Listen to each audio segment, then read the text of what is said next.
Olá, pessoal, bom dia a todos vocês. Nós estamos aqui para dar início a mais uma videoaula. Nesta aula de hoje, nós iremos concluir a explicação sobre ditadura militar no Brasil, falando dos atos institucionais do AI-5, né? Na aula anterior, nós falamos do ato institucional 1, 2, 3 e terminamos a videoaula falando do ato institucional número 4. Nesta aula de hoje, para concluir aqui a discussão nessa terceira fase, né, da implementação da ditadura militar, das políticas, né, de repressão implementada no Brasil, né, durante o período da ditadura militar, nós iremos falar então desses atos institucionais, o AI-5, né, que tenha sido aí o de maior relevância na censura brasileira, né, é o ato, né, que mais houve a repressão aí no Brasil, é o AI-5, né, e é sobre ele que nós iremos falar agora para concluirmos aqui a discussão, né, sobre esta aula, né, fechando aí a discussão, né, do tema sobre esta aula. O AI-5, né, institucionalizado, né, em dezembro, em 13 de dezembro, é editado pelo Congresso e sancionado pelo presidente Costa e Silva. Neste momento aqui, né, nesta fase, né, o Congresso já volta, né, aqui a atender, inclusive, as próprias necessidades, né, do sistema ditatorial, e o presidente que sanciona o AI-5, né, é o Costa e Silva. Com esse AI-5, nós temos então o fechamento do Congresso Nacional, gerando com isso um caos, né? Quando acontece o golpe, né, o Congresso Nacional ele é temporariamente interrompido porque não estava atendendo, né, as necessidades do presidente, e aí aqui agora o AI-5 fecha realmente de fato, né, o Congresso Nacional, né, gerando aqui um verdadeiro caos no país, porque acreditava-se que uma das formas, né, até mesmo, né, de garantir uma política, né, mais ditatorial era o fechamento do Congresso, porque havia, né, inclusive vários deputados contra, né, aqui o regime implementado, né, pela ditadura. Então, o governo baixa o ato institucional e coloca Congresso em recesso por tempo ilimitado.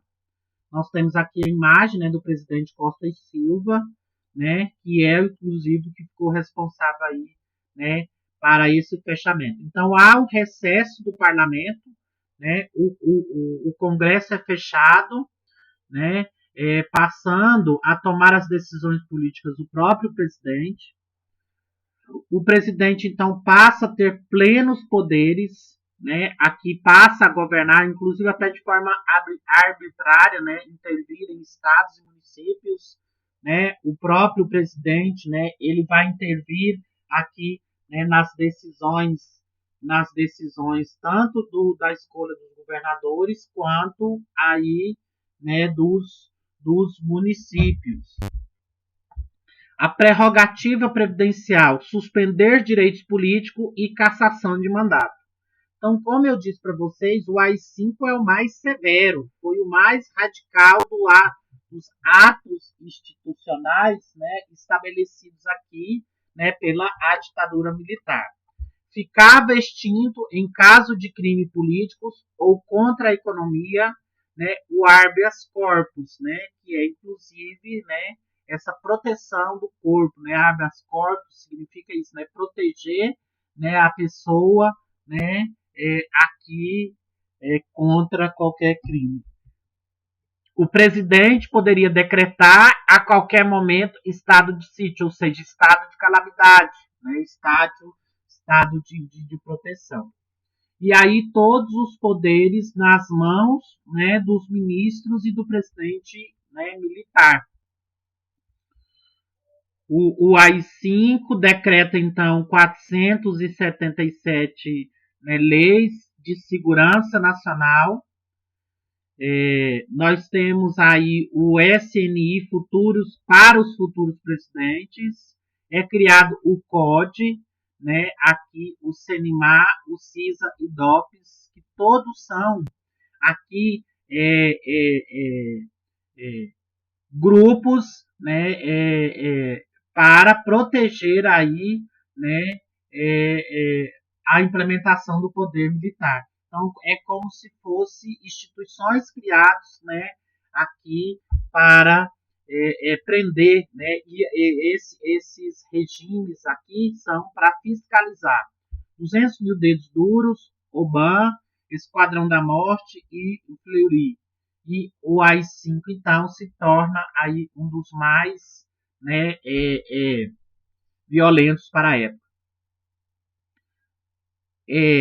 Aí, gente, é uma indicação, né, de documentário que chama Afastando Muros, né, o golpe, né, que ele é de 28 a 35 minutos, a missa do Edson Luiz, que é em torno de 35 a 38 minutos. 1969 a 74. Começa a acontecer aqui algumas mudanças no cenário político, que seria então um milagre econômico, que é, né, aqui de 69 a 74, é o momento em que a período de ditadura militar abre as portas, né, para o mercado estrangeiro. Esse período é chamado então de anos de chumbo, tanto é que no livro de vocês, né, lá no capítulo está escrito anos de chumbo, que seria, né, o período em que realmente o Brasil foi governado, né, aqui com mãos de ferro, né, com extrema violência. 69 a 73. Então agora eu vou falar do milagre econômico, né? E aí tem essa charge, né? Estamos só concentrando nas mãos dos capitalistas. Depois vamos repartir tudinho. Para frente, Brasil, salve a seleção.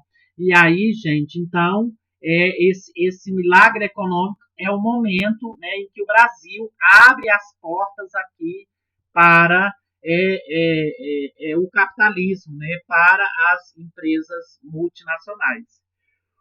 O período o milagre econômico, né, um período de intenso crescimento econômico e de grande endividamento, né? Acredita-se que durante a ditadura militar houve um endividamento, né, aqui do Brasil, né, muito grande. O PIB, né, que é o Produto Interno Bruto do Brasil, cresceu acima de 10% ao ano, em média, apesar da inflação que oscilou entre 15% e 20% ao ano. Grande concentração de renda com redução dos salários reais, né? Tudo isso, gente, são realidades desse chamado, né, entre aspas, milagre econômico, que na verdade não teve nada de milagre, né? A acentuação da desigualdade social e aumento da pobreza, com cerceamento às liberdades individuais, associando à repressão política, né? Então, o cenário político aqui, né, o chamado milagre econômico aqui, né, ele atendeu somente aqui a elite brasileira, né? Há um crescimento da desigualdade social muito grande, né? Uma redução aqui dos salários, né? O aumento da desigualdade social muito grande, o aumento da pobreza, né, durante a ditadura militar, e sem contar o cerceamento aqui das liberdades individuais. Então você não poderia, em momento algum, nem questionar, né, a condição de vida em que você se encontrava. Só para vocês terem uma noção, em 1970, a renda de 50% da população era de 14,91%, 30% da população era de 22,85%, de 15% da população a renda era de 27,38% e 0,5% era de 34,86%. Então essas informações, né, dá para entender que, né, havia uma concentração de renda nas mãos de poucas pessoas. Os supermercados e shoppings, né, indústrias, mercadoria e consumidor, a repressão versus a euforia dos consumidores, a ideologia do Brasil, ame ou deixe, ninguém segura esse país, todas esses slogans, né, foram, né, sinal de publicidade, né, utilizado aqui durante essa ideia de milagre econômico.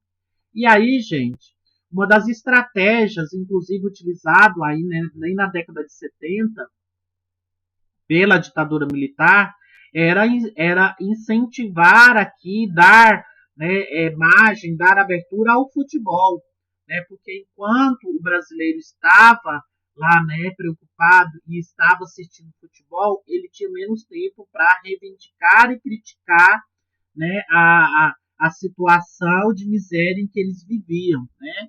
E aí é criado então uma campanha, né, para frente Brasil, né, aí inclusive no 7 de setembro, né, que era para inclusive alavancar essa ideia, né, de pão e circo aí, né, que era o futebol. E cresce essa ideia de que se você não ama o Brasil, então você deixa ele, né? Então, se você está criticando, né, o seu país é porque você não ama, então você deixa ele. E aí, então, um dos grandes circos, né, aí, né, orquestrado, né, pela ditadura militar em 1970 foi a Copa do Mundo, né? E essa ideia, né, da música, né, para frente Brasil, dos incríveis, né, para inclusive alavancar aí a seleção, né? E aí a música, né, ela diz o seguinte, eu vou ler para vocês um trecho aqui, porque como eu não posso passá-la, né, por causa dos direitos autorais, que senão eles podem, meu vídeo pode cair. São 90 milhões em ação para frente Brasil no meu coração. Todos juntos vamos para frente Brasil, sabe a ser reeleição. De repente, aquela corrente para frente, parece que todo o Brasil deu mão. Estão ligados na mesma moção, tudo é seu coração. Todos juntos vamos para frente Brasil, salve a seleção. Todos juntos vamos para frente Brasil.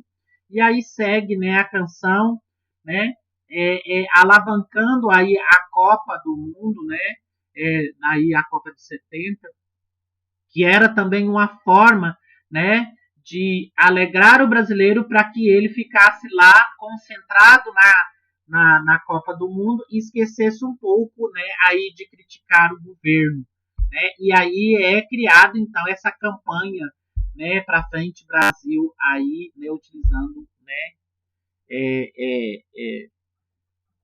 a música, né? Tem também Eu Te Amo, Meu Brasil, do Dom e Ravel, né? Também é uma outra canção, né, criada, né, aí com o apoio, né, da ditadura militar para essa ideia que eu acabei de falar para vocês, né, do chamado pão e circo, né? Aí o trecho chama o seguinte: as praias do Brasil ensolaradas, o chão onde o país se elevou, a mão de Deus abençoou, mulher que nasce aqui, tem muito mais amor. O céu do meu Brasil tem muito mais estrelas. O sol do meu país, mais esplendor. A mão de Deus abençoou em terras brasileiras. E aí segue, né? Eu te amo, meu Brasil. Eu te amo. Meu coração é verde, amarelo, branco, azul, anil. E aí, né, são músicas, né, que são criadas para crescer o amor pela pátria, né?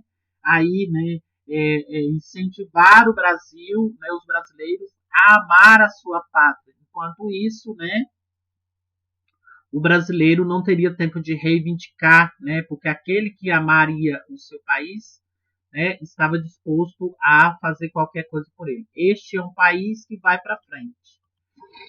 Brasil, ilha de tranquilidade, a terceira abertura dos portos, né, nós temos então aí as petrodólares, né, aí a empresa de petróleo brasileira, né, a Petrobras abre, né, aqui, né, novas construções para a infraestrutura, né, da instalação da Petrobras, E aí acredita-se que com a criação da Petrobras, né, aumentou a dívida externa brasileira, né?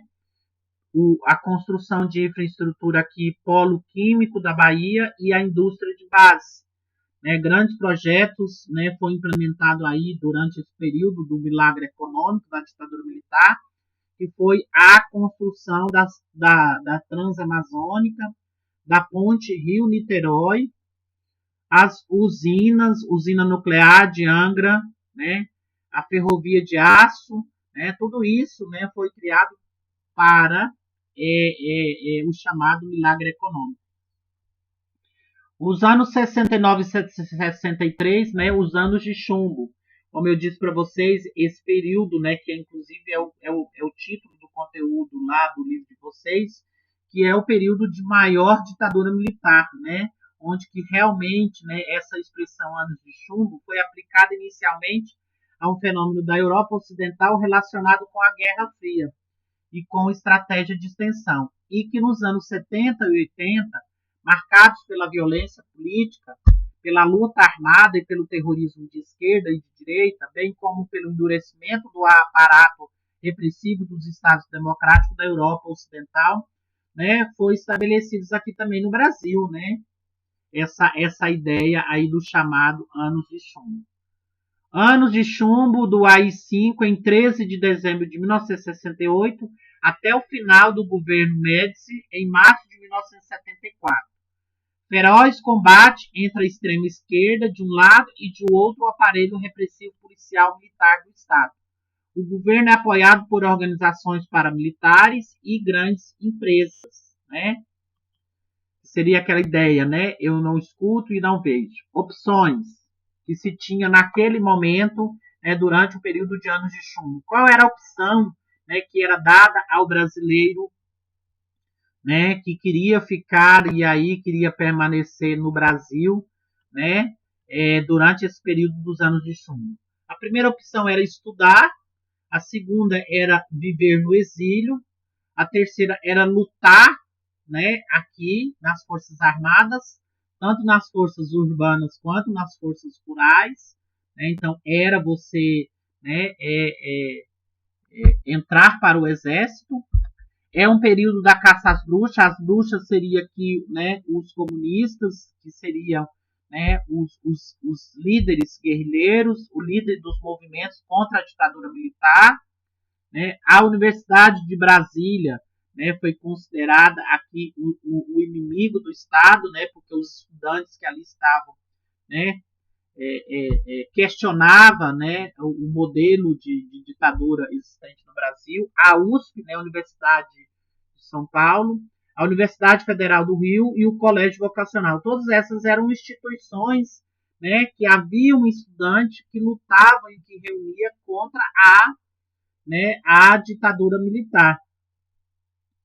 E, em contrapartida, as organizações armadas, né, contra o regime militar.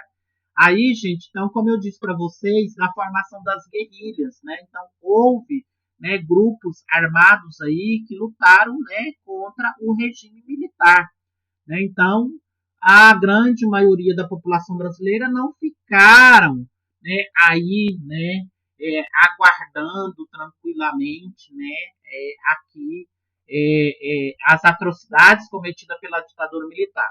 Então, algumas organizações armadas aqui que lutaram, né, contra o regime militar, que é chamado aí os grupos de guerrilha.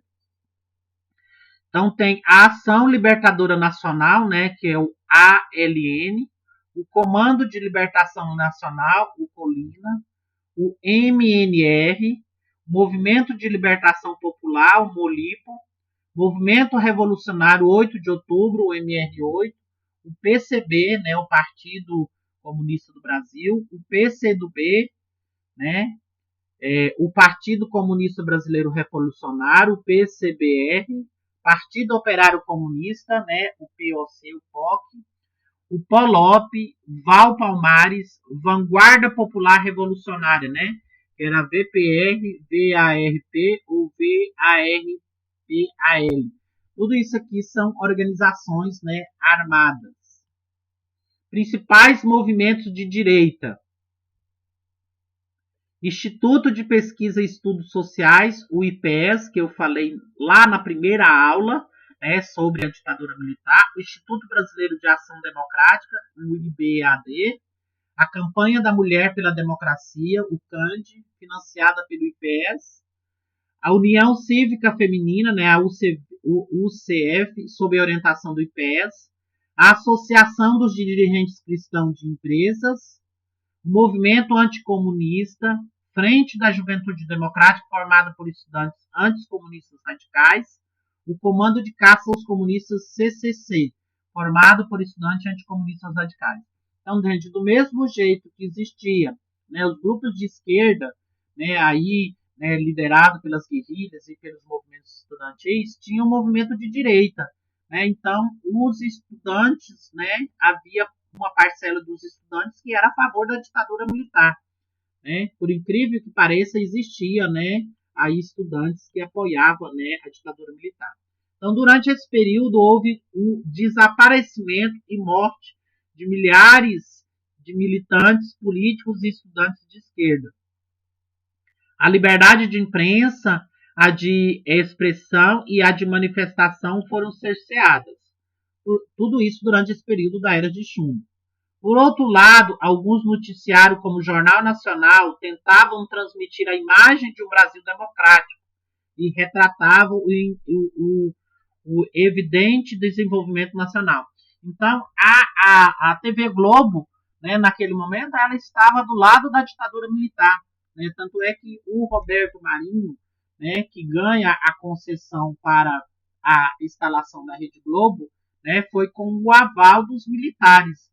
Então, o que era noticiado no Jornal Nacional, que era, né, o jornal, né, de importante, né, veículo de notícia, dizia que o Brasil, né, passava essa imagem do Brasil democrático, né, e do Brasil em desenvolvimento, né, que o Brasil estava desenvolvendo, né, que não entendia por que, né, de tanta revolta. Então, a mídia, né, principalmente a televisiva, né, a Rede Globo, ela estava a favor da ditadura militar, porque o Roberto Marinho, né, havia ganhado a concessão aí dos políticos militares. Porém, né, isso não cerceava aí, né, os jovens. Amanhã vai ser outro dia, né, a baixa ditadura, né, sem ditadura. 1969, na Operação Bandeirante, né, é criado o DOI-CODE, o sequestro do embaixador americano, né, que é representado no filme O Que é Isso, Companheiro. Né? Se vocês quiserem assistir, até no próprio YouTube tem o filme O Que é Isso, Companheiro. Né? Que é, né, o momento em que o embaixador americano ele está pelo Brasil e ele é sequestrado pelos guerrilheiros que tinha naquele momento. E aí, né, tem aí um endereço no YouTube para vocês conhecerem um pouquinho o DOI-CODE, né, que é esse grupo de repressão, né, a guerrilha, e o sequestro do embaixador americano e o Esquadrão da Morte, né, porque foi criado, né, ele funcionava na clandestinidade, né, o Esquadrão da Morte criado pelos militares para, né, aqui, né, matar os líderes revolucionários, né, então cria-se esse Esquadrão da Morte para exterminar aí né, os líderes revolucionários. E uma das figuras, né, mais importantes que foi do movimento contra a ditadura militar foi o assassinato de Marighella, né, que fazia parte da ALN, né, que seria aquele grupo de esquerda contra a ditadura militar. Em 1970, né, o bispo Dom Paulo Evaristo Arnes o padre, né, nomeado a ser bispo de São Paulo, e abre um canal de denúncia contra a ditadura militar. Então, o bispo, né, de São Paulo, Dom Paulo Evaristo Arnes, passa a ser a voz da igreja que vai denunciar aí as atrocidades cometidas, né, pela ditadura militar. Guerrilhas contra o regime militar espalham-se na cidade e no campo. Inclusive, nós vamos ter aqui a guerrilha do Araguaia. Né? Então, vai ter guerrilhas tanto na cidade quanto no campo. Né? Aqui. Apesar de você aí, né, surgem aí os artistas, né, contra a ditadura militar. né, que levanta essa bandeira aí de denúncia contra a ditadura militar que eu falei para vocês na segunda aula. E uma das grandes figuras desse momento é o Chico Buarque, né, que ele escreve uma música que chama Apesar de Você.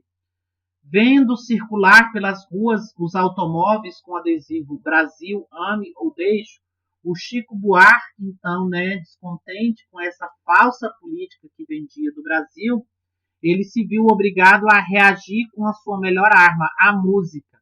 E assim nasceu Apesar de Você. A música foi adotada como um hino de resistência aos militares. Quando o jornal publicou uma notinha dizendo que você, na verdade, era o general Médici. Chamado para depor, Chico disse que a música era para uma mulher muito mandona, mas não colocou. A música foi proibida de ser executada e todos os compactos recolhidos e quebrados.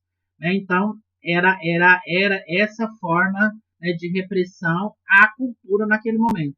Então, tudo aquilo que os militares achavam que estavam criticando o seu poder, né, eram censurados. E aí tem a letra, né, da música que vocês podem ouvi-la, né, aqui pelo canal do YouTube, né, é esse endereço aqui. Vou ler só um trechinho para vocês, né, da letra da música. Hoje você é quem manda, falou, tá falado. Não tem discussão não. A minha gente hoje anda falando de lado e olhando pro chão, viu? Você que inventou esse estado, inventou de inventar toda a escuridão. Você que inventou o pecado. Aí, gente, o que que acontece?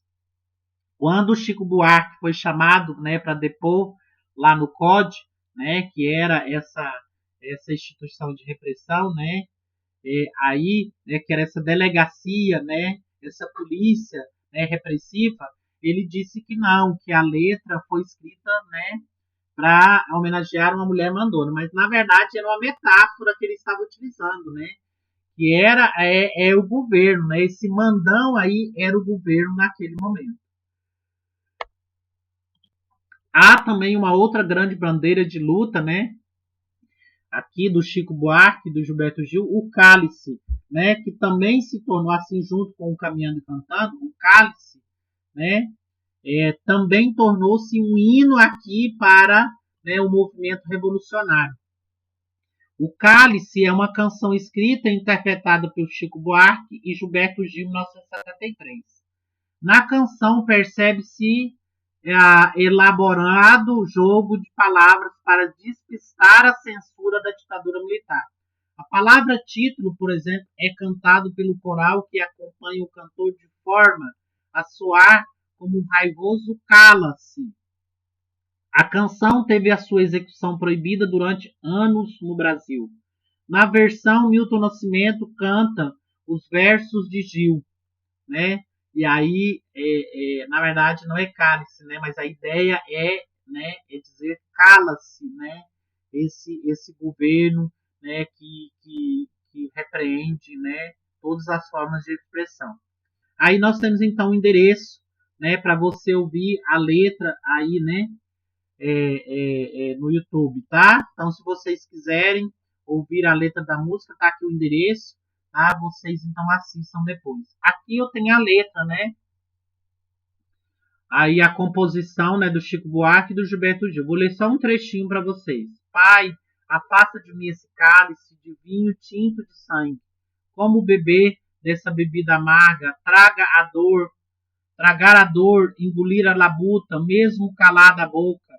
Resta o peito, o silêncio na cidade. Não se escuta de que me vale ser filho da santa, melhor seria ser filho da outra. E aí segue, né, a música e vai retratando, né, e denunciando aí essas atrocidades cometidas, né, aí pela a ditadura militar no Brasil. E aí, gente, esse ano de 74 a 79 tem a crise, né, esse milagre econômico, né, entre aspas, aí defendido pelo governo, ele chega em crise e chega ao fim, né, aí com essa charge, né, do chamado milagre econômico, né, milagre econômico para uma pequena parcela da sociedade brasileira, enquanto a grande maioria vivia na miséria e na desigualdade social. Então, não poderia deixar de terminar e de concluir essa aula, né, com essa charge aí do falso milagre econômico, né, vendido aí, né, pelo governo ditatorial nesse momento. Então, gente, termino essa aula deixando para vocês um grande abraço. Qualquer dúvida, vocês poderão me procurar.